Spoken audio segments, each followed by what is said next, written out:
Jordi, tu es venu comment à la fête? Moi, je suis venu à pied. Et moi, je suis venu en voiture. Si tu veux, je te rapporte chez toi. Non Mario, on ne dit pas je te rapporte chez toi. On dit je te ramène chez toi. Moi, je connais un professeur de français qui va rentrer chez lui à pied. Salut, je m'appelle Jordi, je suis professeur de français, créateur de lefrenchclub.fr, le club pour tous ceux qui veulent progresser et communiquer en français. Aujourd'hui, je vais te parler de la différence entre les verbes apporter, emporter, amener et emmener. Et je vais en profiter pour te parler d'autres verbes comme les verbes rapporter, remporter ou ramener. Et comme ce n'est pas une leçon très facile, j'ai préparé pour toi un petit exercice que je vais placer à la fin de la vidéo. Donc regarde cette vidéo jusqu'à la fin et cet exercice te permettra de vérifier si tu as bien compris. Tu es prêt? Allez, générique!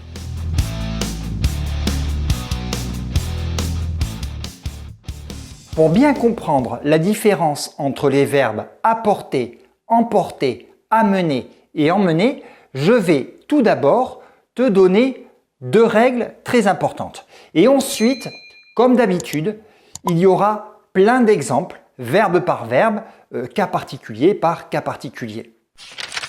La règle numéro 1, c'est qu'on utilise les verbes apporter et emporter pour des choses, pour des objets, alors qu'on utilise les verbes amener et emmener pour des personnes ou éventuellement des animaux.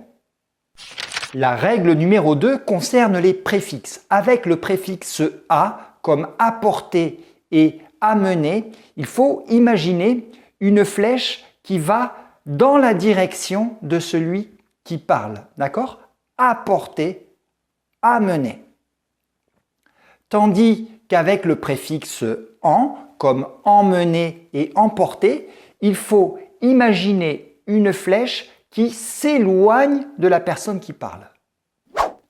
Allez, je vais prendre des exemples maintenant.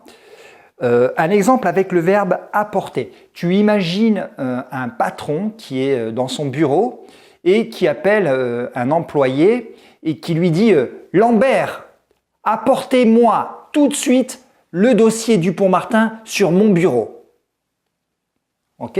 Apportez-moi.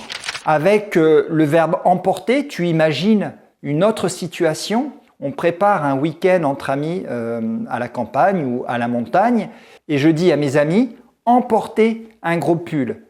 La météo annonce une baisse des températures. Par conséquent, emporter un gros pull signifie prenez avec vous un gros pull. Le verbe amener maintenant. Souviens-toi que à la différence des verbes apporter et emporter, on l'utilise pour des personnes et que la flèche va dans la direction de celui qui parle.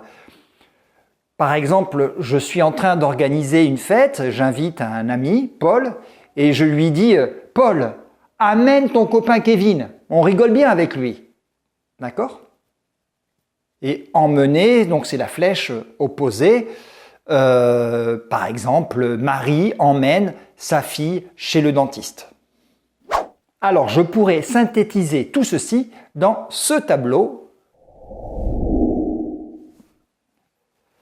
S'il s'agit d'une chose qui va vers celui qui parle, qui va dans la direction de celui qui parle, on utilisera le verbe apporter. Et en revanche, si cette chose s'éloigne de la personne qui parle, on utilisera le verbe emporter.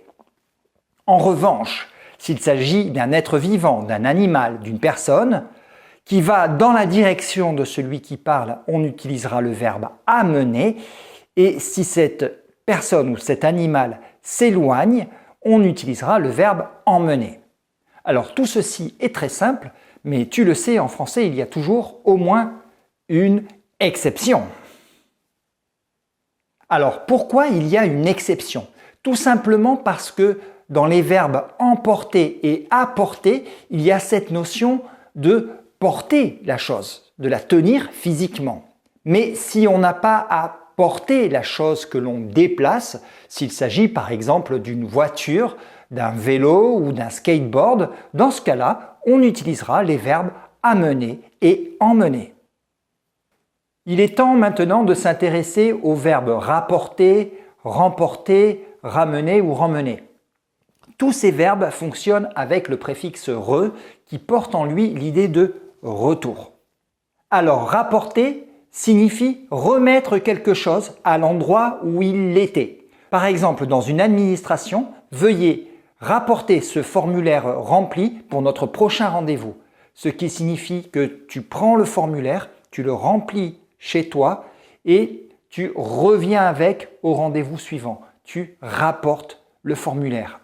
Dans un contexte tout autre, dans un contexte complètement différent, rapporter signifie également tirer un gain, tirer des bénéfices. Par exemple, Jordan est courtier, c'est une activité qui rapporte beaucoup, ce qui signifie qu'il gagne beaucoup d'argent avec cette activité. Encore un autre usage différent du verbe rapporter. Rapporter, tu le sais peut-être, signifie répéter ce que les autres disent, répéter ce que les autres font. Par exemple, Valérie n'est pas aimée de ses camarades de classe car elle rapporte toujours à la maîtresse ce que les autres font. Valérie est donc une rapporteuse. En langage familier, on pourrait dire Valérie est une cafardeuse, est une moucharde. Rapporter, cafarder, moucharder. Le verbe remporter signifie emporter d'un lieu ce que l'on y avait apporté. Alors je sais que ça paraît compliqué, je vais donc prendre un exemple. J'ai organisé une fête, je t'y ai invité, et toi tu es venu avec tes disques pour qu'on puisse danser.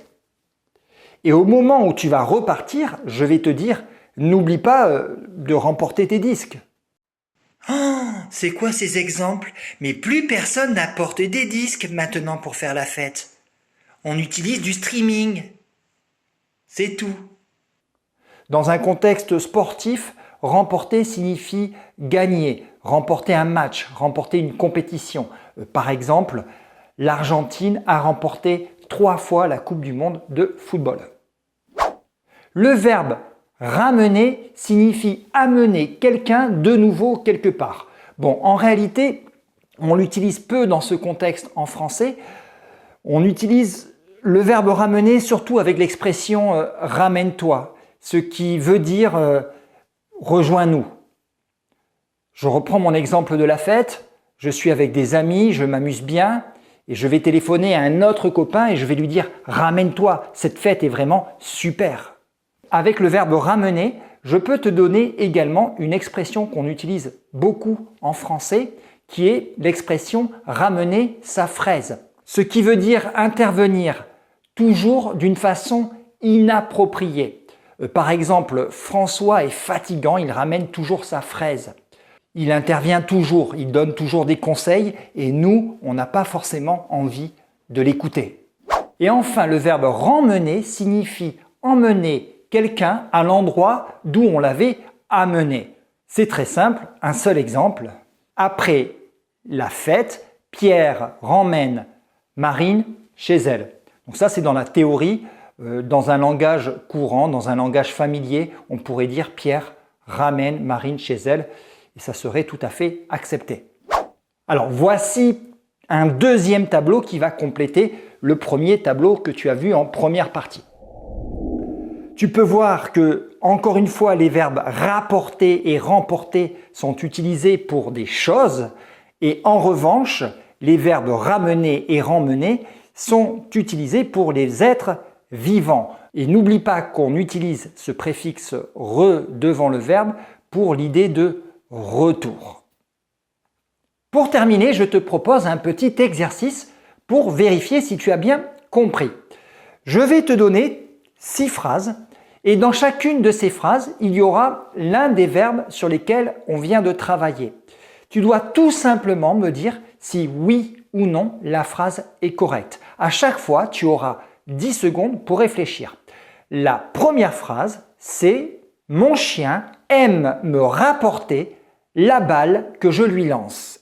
Est-ce que cette phrase est correcte? Tu as 10 secondes.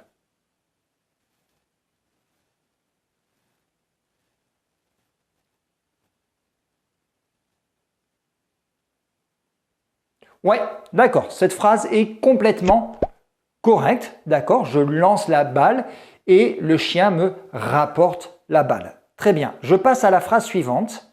N'emportez avec vous que les choses utiles. 10 secondes.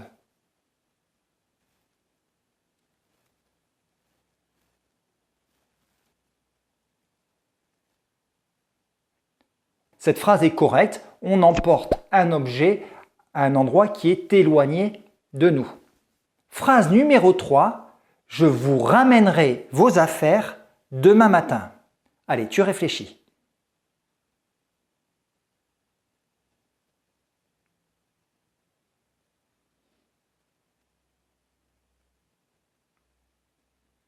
Et non, ce n'est pas correct, d'accord? Cette phrase n'est pas correcte.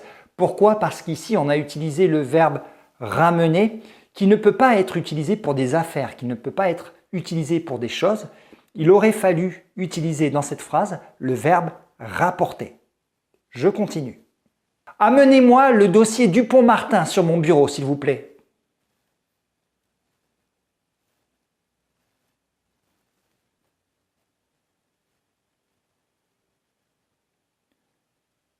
Ok, là aussi, il fallait utiliser le verbe apporter. On parle du dossier d'une chose, donc tout simplement, apportez-moi le dossier Dupont-Martin.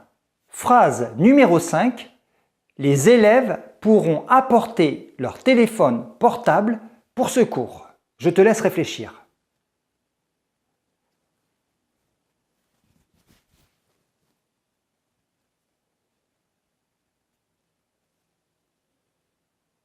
Cette phrase est parfaitement correcte, d'accord? Le téléphone portable est un objet et le verbe apporter est tout à fait approprié. Allez, la dernière phrase maintenant. Paul emporte sa voiture chez le garagiste. Est-ce que cette phrase est correcte? Je réfléchis.